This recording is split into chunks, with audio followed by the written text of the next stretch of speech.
اللہ میری بھی مغفرت فرما، میرے والدین کی بھی مغفرت فرما اور مومنین کی بھی مغفرت فرما۔ تو اس آیت سے 4 باتیں ثابت ہو رہی ہیں۔ جب بھی دعا مانگو پہلے اپنے لیے مانگو، کیونکہ خلیل اللہ اپنے لیے مانگ رہے ہیں۔ جب بھی دعا مانگو پہلے اپنے ربنا اغفر لی، یا اللہ میری بھی مغفرت فرما، پہلے دعا اپنے لیے کرو۔ نمبر 2 وَلِوَالِدَيَّ، میرے والدین کی بھی مغفرت فرما۔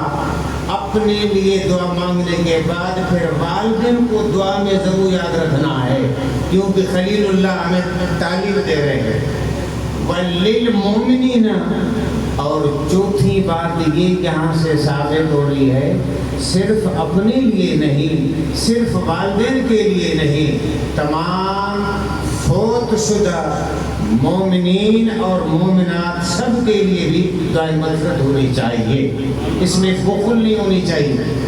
اور آگے چوتھی بات ہے وَيَوْمَ يَقُومُ الْحِسَابُ، صرف دنیا نہیں مانگو، دنیا نہیں مانگو، آپ دنیا کے ساتھ آخرت بھی مانگو، صرف دنیا کی بھلائی نہیں۔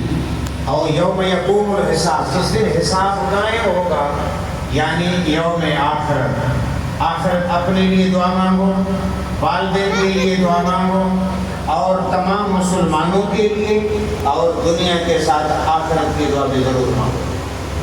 تو ابراہیم علیہ السلام کے والدین فوت ہو گئے، ان کے فوت ہونے کے بعد دنیا سے جانے کے بعد بیٹا والدین کے لیے دعائے مغفرت کر رہے ہیں۔ نبی دعا کریں اور ان کو رحمتیں برکتیں درجات نہ ملیں گے تو ناممکن ہے۔ تو ثابت ہوتا ہے کہ فوت شدہ والدین کے لیے دعائے مغفرت کرنا یہ قرآن کریم کا حکم ہے اور خلیل اللہ کی سنت ہے۔ شاید بات بڑی مشکل تھی، کوئی سبحان اللہ کی آواز نہیں، کوئی مشکل تو نہیں بولو، بڑی آسانی سے عرض کر رہا ہوں۔ خلیل اللہ فوت شدہ والدین کے لیے دعا مغفرت کر رہے ہیں، ان کو فائدہ ہو رہا ہے جبھی تو دعا مانگ رہے ہیں۔ تو یہ بھی دلیل ہے کہ جانے والوں کے لیے زندہ کو چاہیے دعائیں مغفرت کرتا رہے۔ تو آج حاجی صاحب کی اہلیہ کے لیے، وقار وقاص بھائی کی والدہ کے لیے، حاجی عبدالغنی کی صاحبزادی حاجی عبدالرحمان اور عمر شریف بھائی کی ہمشیرہ کے لیے جو دعائیں مغفرت کی جو یہ محفل قرآن خوانی ہے، اس میں ان کے لیے دعائیں مغفرت ہی سال ثواب ہے اور یہ صحیح اور بہترین کام ہے۔ دوسری آیت 29واں پارہ ہے سورۃ نوح کے اندر۔ حضرت نوح علیہ السلام کے والدین فوت ہو گئے تو نوح علیہ السلام اپنے فوت شدہ والدین کے لیے پیچھے دعا مغفرت کر رہے ہیں۔ رب اغفر لی، یا اللہ میری مغفرت فرما، وَلِوَالِدَيَّ، میرے والدین کی بھی مغفرت فرما، وَلِمَنْ دَخَلَ بَيْتِيَ، جو میرے گھر میں ہیں ان کی بھی مغفرت فرما، جو کشتی میں سوار تھے ان کی مغفرت فرما، اور جو میری مسجد میں میرے ساتھ نماز پڑھتے ان کی بھی مغفرت فرما۔ تو اس آیت میں نوح علیہ السلام اپنے فوت شدہ والدین کے لیے دعائے مغفرت فرما رہے ہیں، اور یہ تو ابراہیم خلیل اللہ اور حضرت نوح نجی اللہ کی دعائیں ہیں۔ اور اللہ تعالیٰ نے قرآن کریم کے اندر فرمایا کہ مومنین کی شان یہی ہوتی ہے، جب بھی دعا مانگتے ربنا اغفر لنا، یا اللہ ہم سب کی مغفرت فرما، وَلِإِخْوَانِنَا الَّذِينَ سَبَقُونَا بِالْإِيمَانِ، یا اللہ ہمارے بھائی جو دنیا سے ایمان کے ساتھ چلے گئے، ہم سے پہلے تیرے بارگاہ میں حاضر ہوئے، مولا ہماری بھی مغفرت فرما اور ہمارے ان بھائیوں کی بھی مغفرت فرما جو ایمان کے ساتھ تیرے بارگاہ میں حاضر ہوئے۔ تو یہ آیت بھی ہمیں جانے والوں کے لیے دعا مغفرت کی تعلیم دے رہی ہے۔ اور آیت نمبر 4 اللہ تعالیٰ کے محبوب رحمت للعالمین صلی اللہ علیہ وآلہ وسلم کو قرآن کریم کے اندر رب تعالیٰ نے حکم فرمایا مغفرت مانگو. یا اللہ کس کے لیے مانگو؟ تو رب نے فرمایا قُلْ رَبِّ اغْفِرْ وَارْحَمْهُمْ وَأَنْتَ خَيْرُ الرَّاحِمِينَ. یا اللہ ربنا اغفر، یا اللہ بخش دے، وَارْحَمْ اور رحم فرما، تم سب سے زیادہ رحم کرنے والا ہے. اب یہاں پر کوئی قید نہیں کس کو بخش دے، کس پر رحم کر دے. تو اللہ تعالیٰ کے کامل ولی نے لکھا، تمام مفسروں نے لکھا، رسول اللہ مغفرت کی دعا بھی مانگ رہے ہیں، رحمت کی دعا بھی مانگ رہے ہیں. کس کے لیے؟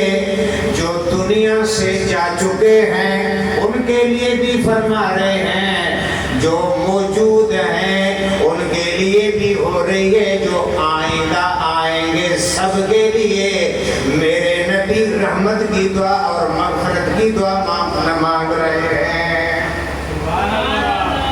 تو یہ اس آیت میں اللہ اپنے حبیب کو حکم کر رہا ہے، وَقُلْ رَبِّ اغْفِرْ، حبیب تم یہ دعا مانگو، یا رب العالمین مغفرت کر دے، رحم فرما دے. کس کو؟ جو گئے ان کے لیے بھی، جو موجود ہیں ان کے لیے، جو آئیں گے ان سب کے لیے. تو حضور سب کو، گزشتہ امت کے لیے بھی، موجودہ امت کے لیے بھی، آئندہ آنے والی امت کے سب کے لیے مصطفیٰ دعائے مغفرت کر رہے ہیں. تو یہ آیت بھی دعویٰ کے لیے دلیل اور ثبوت ہے، کیونکہ حضور سب کے لیے دعائے مغفرت فرما رہے ہیں.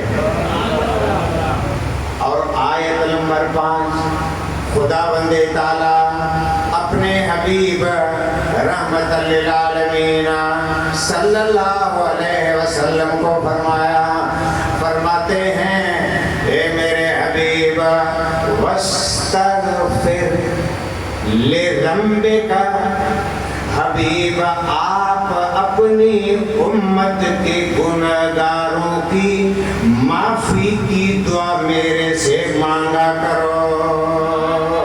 وَاسْتَغْفِرْ لِذَنبِكَ اَيْ لِذَنبِ أُمَّتِكَ، تیری جو گناہگار امت ہے ان کے گناہوں کی مغفرت آپ میرے سے مانگتے رہو. آپ مانگو گے اور گناہگار امت کی اس مغفرت اور بخشش کی دعا فرماؤ گے. مانگنا آپ کا کام ہے، اس گناہگار کو بخش دینا مجھ رب العالمین کا کام ہے.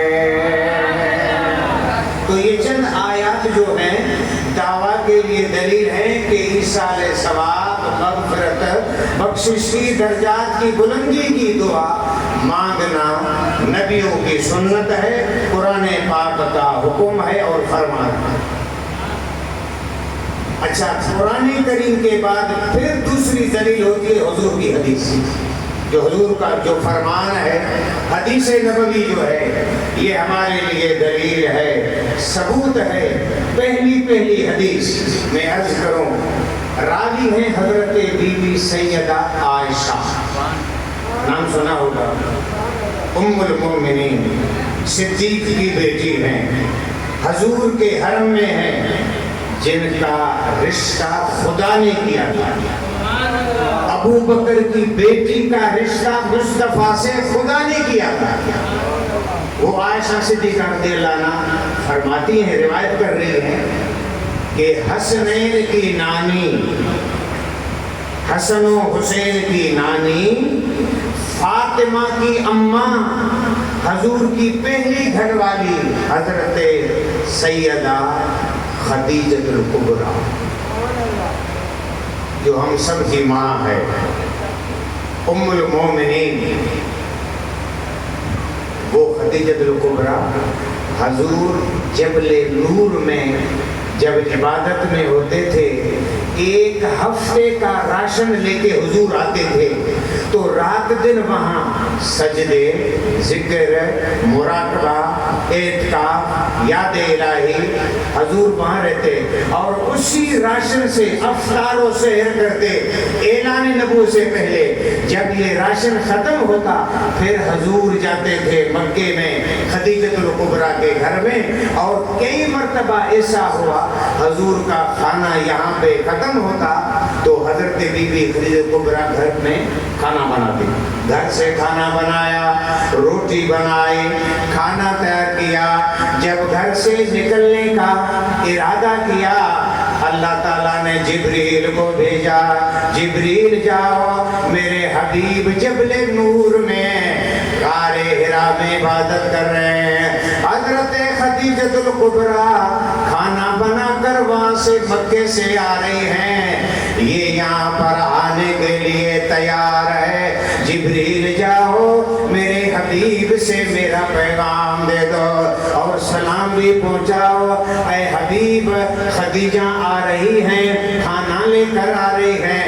یا رسول اللہ صلی اللہ علیہ وسلم جب وہ آئیں یہاں پر پہنچیں کھانا پیش کریں، پھر اللہ نے فرمایا حبیب مجھ خدا کے سلام بھی خدیجہ کو پہنچا دو، اور جبریل بھی کرتے ہیں آقا مجھ جبریل کے سلام بھی خدیجہ کو دے دو، اللہ کے سلام بھی دے دو، جبریل کے سلام بھی دے دو، اور خدیجۃ الکبریٰ کو یہ خوشخبری سناؤ میں اللہ خدیجۃ الکبریٰ کے لیے جنت میں ایک موتیوں کا بنگلہ تیار کر دیا۔ یعنی خدیجۃ الکبریٰ دنیا میں زندہ ہیں، خدا نے موتیوں کا بنگلہ جنت میں بنا بھی دیا ہے۔ درود پاک صلی اللہ علیہ یا رسول اللہ وسلم علیہ یا حبیب اللہ صلی اللہ علیہ یا رسول اللہ وسلم علیہ یا حبیب اللہ۔ یہ تو تھوڑا سا بی بی خدیجہ الکبریٰ کا تعارف ہوا۔ بی بی عائشہ صدیقہ رضی اللہ عنہا فرماتی ہیں جب خدیجہ کا وصال ہوا، انتقال ہوا، دنیا سے رخصت ہو گئی، جا کے قبر میں حاضر ہوئی، اللہ کے بارگاہ میں پہنچے، میرے نبی کو بڑا غم تھا، جدائی کا غم تھا، اور جدائی کی پریشانی غم اور ملال ہے۔ عائشہ صدیقہ فرماتے ہیں حضرت فاطمہ کی اماں کو حضور یاد فرماتے تھے، حسنین کی نانی کو یاد فرماتے تھے، اور مکے میں مدینے میں ایک اور ایسی عورت بھی رہتی تھی اور ان کی آواز خدیجہ کی آواز سے ملتی جلتی تھی۔ ایک مرتبہ ان عورت کی آواز میرے نبی نے سنی تو اٹھ کھڑے ہوئے، فرمایا خدیجہ کہاں سے آئی ہے؟ آواز تو ان کی لگ رہی ہے۔ حضور جب ان خاتون کو مخاطب ہوتے ہیں فرمایا او بی بی صاحبہ آپ کی آواز ہمارے کانوں تک پہنچی، آپ کی آواز خدیجہ کی آواز جیسی ہے، اور آپ کی آواز سننے کے بعد مجھے خدیجۃ الکبریٰ یاد آ گئی۔ جب ان کا انتقال ہوا تو بی بی عائشہ صدیقہ رضی اللہ عنہا فرماتی ہیں حضور بکروں کی منڈی میں جاتے تھے، جانوروں کی منڈی میں جاتے تھے، بکری خرید کر کے لاتے ہیں، میرے گھر میں لاتے ہیں، بکری کو ذبح کرتے ہیں، بکری کی کھال اترواتے ہیں، بکری کا گوشت کاٹتے ہیں، گوشت بنا کر کے ہمارے پڑوس میں غریب خواتین عورتیں رہتی تھی، میرے نبی نے وہ سارا گوشت ان غریب عورتوں میں بانٹا۔ تو میں نے عرض کیا حضور یہ کیوں کرتے ہو؟ فرما آج خدیجۃ الکبریٰ یاد آئی، ان کے ایصال ثواب کے لیے میں نے یہ بکری خریدی ہے، بکری کو ذبح کر کے میں نے یہ گوشت ان خواتین کو دیا۔ یہ خدیجۃ الکبریٰ کی سہیلیاں ہیں، ساتھ رہنے والی تھی، اٹھنے بیٹھنے والی تھی، آج میں نے ان کو یہ گوشت کھلا دیا، یہ کھائیں گے تو ان کا ثواب درجہ اور درجہ رحمتیں برکتیں آج خدیجۃ الکبریٰ کی روح کو مل جائیں گی۔